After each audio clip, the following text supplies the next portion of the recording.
بسم اللہ الرحمن الرحیم۔ بھائی فضل کریم رحمۃ اللہ علیہ کا بیان جاری ہے۔ بات یہ تھی کہ ایک خالی دل کی سچی نیت، اس نیت پر اللہ تعالیٰ نے موسیٰ علیہ السلام کے ساتھی کو پہاڑ کے برابر اجر دے دیا۔ تو اصل میں ایمان اللہ کی ذات پر یقین کرنے کو کہتے ہیں، اور اخلاص اللہ کو راضی کرنے کی نیت، اس کے ساتھ ساتھ احسان کہتے ہیں کہ اللہ سے ہر نیکی کا بدلہ، چاہے نیت اچھی ہو اس کا بھی بدلہ اللہ تعالیٰ ضرور دیں گے۔ ہم دنیا والوں سے کوئی اس کا بدلہ لینا چاہتے ہی نہیں ہیں۔ اس لیے آج دنیا میں لوگ کرسیوں پر بیٹھنے کی بات کرتے ہیں تو بہت سارے وعدے کرتے ہیں کہ ہم یہ کر دیں گے، ہم یہ کر دیں گے، ہم یہ کر دیں گے، حالانکہ یہ سارے وعدے جھوٹے ہوتے ہیں۔ لیکن اللہ تعالیٰ نے جو قرآن میں وعدے فرمائے ہیں کہ یہ نیکی پر ہم تم کو یہ دیں گے اور یہ نیکی پر یہ دیں گے، تو اس کا وعدہ سچا ہے۔ بس اس کو سچا سمجھ کر سچے دل سے نیکی کرنے کا نام احسان ہے۔ حضرت ابوبکر صدیق رضی اللہ تعالیٰ عنہ کچھ مسکین غریبوں کو جو سچے مسلمان تھے لیکن تنگ دستی کی حالت میں تھے، اکثر آپ ان کی مدد کیا کرتے تھے اور ان کو کھلایا بھی کرتے تھے۔ لیکن رسول اللہ صلی اللہ علیہ وسلم کی بیوی حضرت عائشہ جو ابوبکر کی بیٹی ہیں، ان پر جب تہمت لگ گئی تو پھر ابوبکر کو بھی بڑا دل پہ جھٹکا لگا۔ لیکن یہ تہمت لگانے والوں میں کچھ، چونکہ بات جب چلتی ہے تو لوگ سمجھتے ہیں کہ جب اتنے سارے لوگ کہہ رہے ہیں تو حقیقت ہوگی، حالانکہ اس کی حقیقت کچھ نہیں تھی۔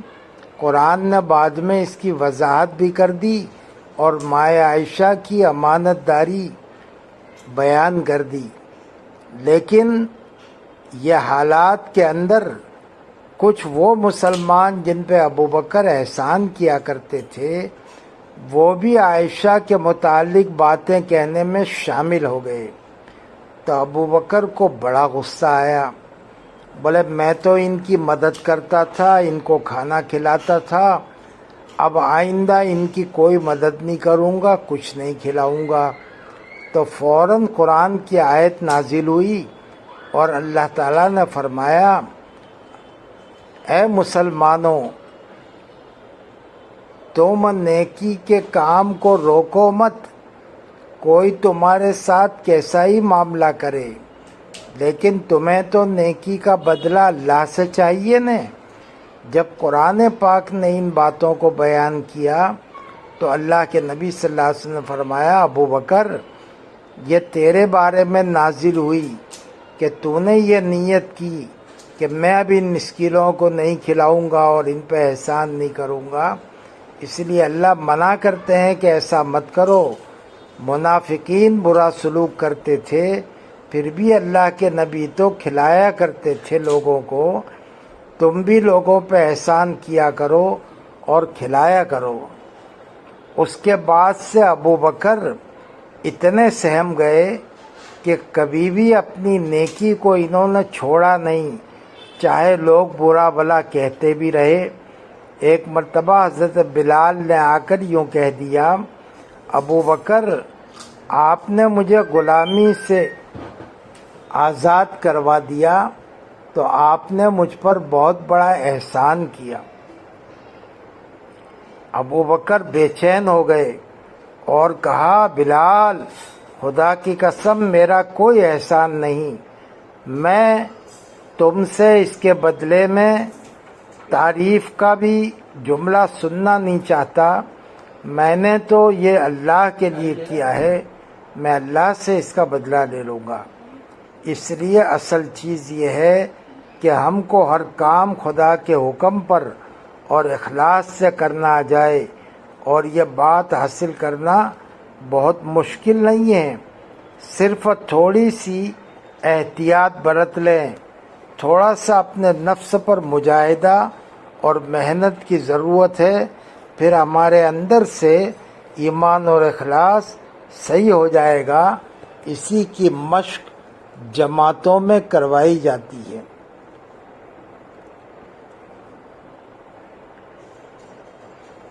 اب آج کل لوگ بہت سارے ایسے ہیں جو نیکی کا کام کرتے بھی ہیں، لیکن انہیں کوئی بتانے والا بھی نہیں ہے کہ نیکی کب بنتی ہے، نیکی کو نیکی بننے کے لیے کیا اصول ہیں۔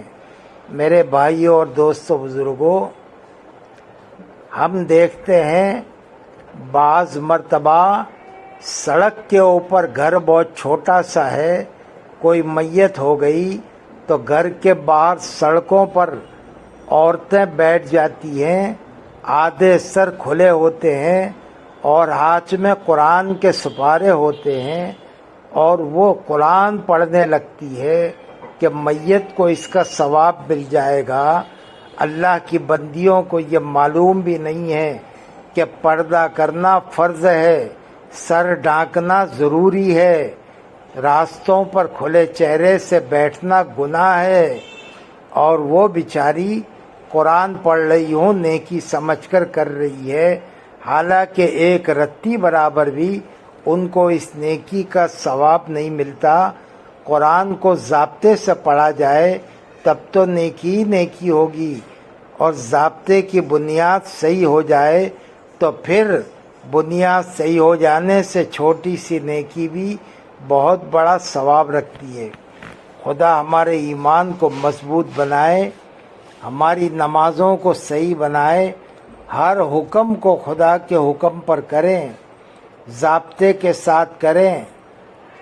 جیسے اللہ تعالیٰ نے کچھ اوقات ایسے ہیں کہ جس میں نماز پڑھنے سے منع فرما دیا، سجدہ کرنے سے منع فرما دیا، تو اس موقع پر سجدہ نہ کرنا اور نماز نہ پڑھنا یہ ثواب ہے، لیکن اس کے بدلے میں کوئی تسبیح لے کر بیٹھ جائے۔ عورتوں پر کچھ دن آتے ہیں جن پر ان کی نماز معاف ہو جاتی ہے، لیکن ہم یہ کہتے ہیں ان دنوں میں بھی تمہیں تسبیح کو منع نہیں کیا گیا، تم مصلی پر بیٹھ جاؤ، وضو کر لو، اور جتنی دیر میں نماز ادا کرتی تھی اتنی دیر میں تم کوئی تسبیح پڑھ لو، ذکر کر لو، اللہ کا دعا مانگ لو۔ کبھی بعض مرتبہ شیطان ایسا بڑا داؤ چلاتا ہے کہ غیر اہم عمل پر اتنی طاقت لگوا دیتا ہے اور پھر عمل کا وقت اس کو چھڑوا دیتا ہے۔ جیسے ہم دیکھتے ہیں کہ بڑی راتوں میں لوگ رات بھر جاگ کے نفلیں پڑھتے ہیں، لیکن صبح جو ٹھنڈی ہوا چلتی ہے تہجد کے وقت، اب صبح کی نماز ایک فرض چیز ہے، رات کو تو خوب نفل پڑھی لیکن صبح کی نماز سے پہلے سو گئے، صبح کی نماز غائب کر دی۔ ایک صاحب نے اپنی کارگزاری بیان کی تو اس میں انہوں نے میواتیوں کے حقے پر جو مذمت بیان کی تو ساری طاقت اسی پر خرچ ہو گئی۔ محبت ایک طاقت ہے اور خدا کی نعمت ہے، مگر ماں باپ کے ساتھ زیادہ لگ گئی تو بیوی سے کم ہو گئی، یہاں تک کہ خدا اور رسول سے بھی کم ہو گئی۔ بھائی ہر ایک کے اپنے اپنے موقع پر حقوق ہیں، سب کے حقوق کو ادا کرو۔ ماں باپ کا بھی حق ہے، بیوی کا بھی حق ہے، بچوں کا بھی حق ہے۔ نہ ماں باپ کے پیچھے ایسا لگ جاؤ کہ بیوی کو ہی پٹک چھوڑو نہ بیوی کے پیچھے ایسا لگ جاؤ کہ ماں باپ کو ہی پٹک چھوڑو۔ یہ ساری چیزیں اسلامی احکامات کے خلاف ہیں۔ اللہ تعالیٰ نے ایمان، خوف اور امید دونوں کے بیچ کا نام رکھا ہے۔ زیادہ خوف سے یعنی ڈر سے آدمی بہک جاتا ہے، اور زیادہ امیدیں اور لالچ رکھنے سے بھی آدمی بہک جاتا ہے۔ اگر خوف میں قوت زیادہ استعمال ہو گئی تو امید ہے کہ ڈرنے سے وہ طاقت ختم ہو جائے گی، اور امید لالچ کے اندر تم نے خوب طاقت لگا دی تو کم عمری میں وہ طاقت تمہاری کمزور ہو جائے گی۔ اس لیے کوئی بھی عمل لالچ میں نفلی عمل اتنا زیادہ مت کرو کہ وہ تم سے نبھے نہیں۔ اللہ کے نبی صلی اللہ علیہ وسلم کو اور اللہ کو بھی وہ عمل زیادہ پسند ہے جو تھوڑا ہو لیکن ہمیشہ وہ نبھتا رہے۔ جیسے ایک سمندر ایک 7 پتھر کے اوپر سے بہہ جاتا ہے تو پتھر کی دھول تو صاف ہو جاتی ہے لیکن پتھر پہ کوئی اثر نہیں ہوتا، لیکن ایک قطرہ جو ایک پتھر کے اوپر برابر کہیں سے گرتا رہتا ہے، حالانکہ سمندر کے مقابلے میں وہ قطرہ ہے لیکن ایک ہی جگہ پر وہ برابر گرتا رہتا ہے، تو پتھر میں تھوڑے دنوں کے اندر وہ سوراخ کر دیتا ہے۔ بس اللہ کے نبی صلی اللہ علیہ وسلم نے اس کی تعلیم دی، تم تھوڑا تھوڑا عمل ہمیشہ کرتے رہو گے تو قیامت کے دن بہت سارا ڈھیر جمع ہو جائے گا۔ جوش میں آ کر بہت سارا کر لیا اور پھر تمہاری عمر ہو گئی یا کوئی کام میں لگ گئے، اب سارا ہی چھوٹ گیا۔ اس لیے ہر چیز کے اندر اللہ تعالیٰ نے احتیاط بنائی ہے، ہر چیز کے اندر احتیاط ہے۔ غصے میں احتیاط، غصہ تو آیا بچے پر، اس کو بہت پیٹا، باپ آیا تو اب ایک تو پیٹا اور باپ کو بھی لگا دی۔ یہ کیا ہو رہا صاحب؟ مجھے غصہ آ رہا، میں نے اس کے باپ، ابے پہلے تو نے پیٹ لیا، اب باپ کو تو غصہ دلا رہا۔ غصے کا استعمال جو صحیح ہونا چاہیے وہ غلط جگہ ہو رہا، اب بھی باپ بھی غصے ہوا۔ بھائی اس طریقے سے تو گھر کا سارا نظام تتر بتر ہو جائے گا۔ اگر بیوی نے ترکاری میں نمک زیادہ ڈال دیا، اس پر اتنا غصہ آیا کہ اسی میں سارا غصہ خرچ ہو گیا، اب اس کے پردہ نہ کرنے پر، نماز نہ پڑھنے پر تو کبھی غصہ نہیں آیا، خالی نمک کے اوپر ہی غصہ آیا۔ یہ تمہاری دینداری ہے کیا؟ تو یہ ایسا ہوا جیسے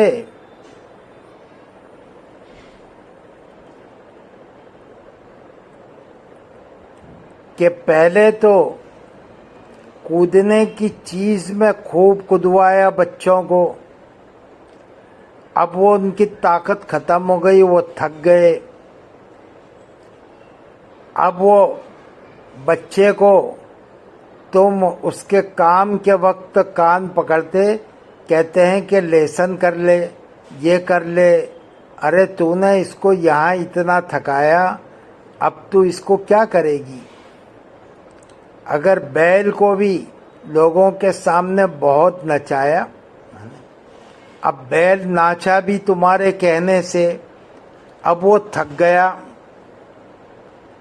اب بیل کو کہہ رہا چل میرے کپڑے کا پوٹلا اٹھا، دھوبی گھاٹ پہ جانا ہے، تو بیل سینگ پکڑ کے ایسا پچھاڑ دے گا، کیونکہ اس کو غصہ یہ ہے کہ اتنی دیر تک تو مجھے کدایا، اب میں تھک گیا، اب مجھے تھوڑا آرام نہیں دیتا، کھانا نہیں دیتا، اور ساتھ ساتھ میرے اوپر اور بھی زور ڈالتا۔ اس لیے میں یہ آپ کو حکمت کی باتیں سمجھاتا ہوں کہ اللہ کے احکام کے اندر آسانیاں ہیں، تم تھوڑا کرو ہمیشہ کرو، ایسا بھی مت کرو کہ تم تھک جاؤ۔ کون سا کام ایسا ہے کہ تھوڑا کرنے پر زیادہ ثواب ملتا؟ ایسے کاموں کو لازم پکڑ لو۔ حدیث شریف میں آتا ہے، جس نے ایک مرتبہ لا الہ الا اللہ وحدہ لا شریک لہ احدا صمدا لم یلد ولم یولد ولم یکن لہ کفوا احد، کتنی دیر لگی؟ ایک ہی مرتبہ پڑھا۔ اللہ کے نبی نے فرمایا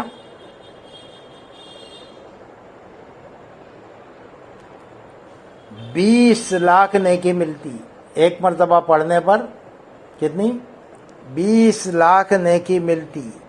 اب ایسے اور بہت سارے عمل ہیں تم کر بھی نہیں سکتے۔ اللہ تعالیٰ نے تمہارے لیے فرشتوں کو پیدا کیا ہے۔